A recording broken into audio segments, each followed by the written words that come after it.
আসসালামু আলাইকুম এভরিওয়ান, আশা করি সবাই ভালো আছেন। আলহামদুলিল্লাহ, আপনাদের আল্লাহর রহমতে আমিও ভালো আছি। তো বরাবর মতো চলে আসলাম আর একটা নতুন ভিডিও নিয়ে। তো আপনারা দেখছেন ভিলেজ কম্পিউটার 22, আমি আপনাদের সাথে আসছি জাহিদ ইসলাম ভালো।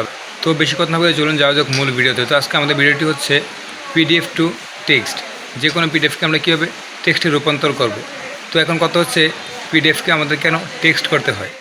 তো একটা পিডিএফ আমাদের তখনই টেক্সট করতে হয় যখন আমরা একটা লিখে সেটাকে পিডিএফ করি, দেন সেটাতে কোনো ভুল হয় কিংবা কোনো সেট আপ মিস্টেক হয়, কিংবা দূর দূরান্ত থেকে আমাকে কোনো একটা ডকুমেন্ট পাঠালো, দেন সেটাতে হচ্ছে একটি ভুল আছে কিংবা আরও কোনো লেখা অ্যাড করতে হবে। সো সেক্ষেত্রে আমাদেরকে পিডিএফ টু টেক্সট ইউজ করতে হয় কিংবা টেক্সট করতে হয়। তো আর বেশি কথা না বলে চলুন দেখে আসি আমরা কীভাবে পিডিএফ টু টেক্সট করব। তো আপনাদের বোঝানোর স্বার্থে আমি এখানে কিছু লিখে নিচ্ছি, দেন আমি একটা লিখে সেটা পিডিএফ করব, তারপর সেটা পিডিএফ টু টেক্সট করব এবং আমাকে ইমেল করেছে কিংবা হোয়াটসঅ্যাপে দিয়েছে এমন একটা পিডিএফও আমি আপনাদের সামনে পিডিএফ টু টেক্সট করে সেটা কাস্টমাইজ করে দেখাবো। তো বেশি কথা না বলে চলুন যাওয়া যাক কম্পিউটার স্ক্রিনে। তো আমি আমার MS Word অ্যাপসটি ওপেন করে নিলাম। তো এখানে আমি কিছু লিখে নিচ্ছি। সো আমি এখানে লিখে দিলাম ভিলেজ কম্পিউটার 22 সাবস্ক্রাইব নাও। দেন হচ্ছে আমি আমার মতো একটু কাস্টমাইজ করে নিলাম। এবার আমরা এটা সেভ করার জন্য কিবোর্ড থেকে Ctrl+S প্রেস করতে পারি।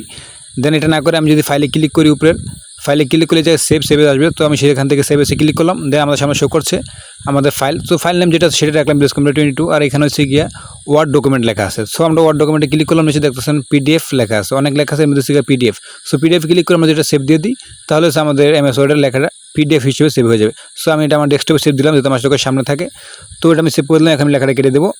তো আমি আপনাদেরকে থেকে ওপেন করে দেখাচ্ছি। এই যে আমার ডেস্কটপে লেখাটা চলে আসছে। সো এটা ওপেন করলাম, এটা হচ্ছে এখন পিডিএফ। যদি এটা কোনো ফোনে মারি এটা এরকম দেখা যাবে। দেন ফোনে গেলে এটা জুমার যেরকম হচ্ছে কোনো ফাটবে না।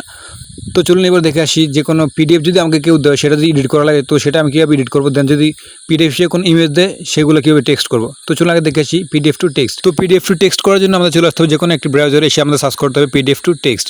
তো এটা লিখে যদি আমরা ইন্টারফেস করি তো এটা সার্চ হয়ে যাবে। তো আমাদের সামনে এরকম একটা ইন্টারফেস চলে আসবে। তো এখান থেকে আমরা প্রথম লিঙ্কটিতে ক্লিক করে দিব কনভার্ট পিডিএফ টু ওয়ার্ড। আর এটা করার জন্য অবশ্যই আমাদের কম্পিউটার কিংবা ল্যাপটপে ইন্টারনেট কানেকশন থাকা লাগবে। তো লিঙ্কে ক্লিক করার পর আমাদের সামনে এরকম একটা ইন্টারফেস চলে আসবে, চুজ ফাইল। তো আমরা চুজ ফাইলে ক্লিক করে আমাদের পছন্দের পিডিএফটি যেটা আমরা কনভার্ট করতে চাই টেক্সট টু পিডিএফ কিংবা পিডিএফ টু টেক্সট, তো আমরা সেই পিডিএফটি এই জায়গায় চুজ করে ওপেন করে দেবো। দেন ওপেন করার কিছুক্ষণ পর অটোমেটিক লোডিং নিয়ে সেটা আমাদের সামনে টেক্সট আকারে তৈরি হয়ে যাবে, ডক্স ফাইল তৈরি হয়ে যাবে। সো আমাদের ফাইলটা যদি কনভার্ট হয়ে যায় তাহলে অটোমেটিক ডান পাশে দেখতে পাবো ডাউনলোড লেখা আছে। তো ডাউনলোড আইকনে ক্লিক করলে অটোমেটিক ফাইল ডাউনলোড হয়ে যাবে, কারণ ওয়েবসাইটে সম্পূর্ণ ফ্রি। তো ডাউনলোড আকারে যেটা হয়ে যাবে, তো ডাউনলোডটা আমরা ওপেন করলে আমাদের MS Word আসে পড়বে। তো এখানে লেখা আছে ইনিভাল এডিট। সো আমরা যদি ইনিভাল এডিটে ক্লিক করি তাহলে আমরা আমাদের মতো এটা কাস্টমাইজ করতে পারবো, এডিট করতে পারবো, যেরকম হচ্ছে ওরকমই করতে পারবো। সো আমি আপনাদেরকে দেখাচ্ছি বর্তমানে করে, যেহেতু একটা পিডিএফ ছিল, এখন পিডিএফটা আমি টেক্সট আকারে তৈরি করছি। এখন আমি এই জায়গায় কাস্টমাইজ করতে পারতেছি আমার মতো, আমি যা ইচ্ছা তাই লিখতে পারতেছি।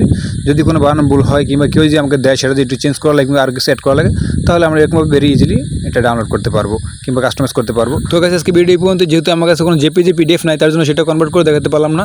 তবে ইনশাআল্লাহ খুবই শীঘ্রই সেটা নিয়ে ভিডিও করে দেবো। ভিডিও যদি ভালো লাগে থাকে তাহলে অবশ্যই লাইক, কমেন্ট, শেয়ার করে দেবেন আর আমাদের চ্যানেল সাবস্ক্রাইব করে পাশেই থাকবেন। ধন্যবাদ, দেখা হবে নতুন কোনো ভিডিওতে। আল্লাহ হাফেজ।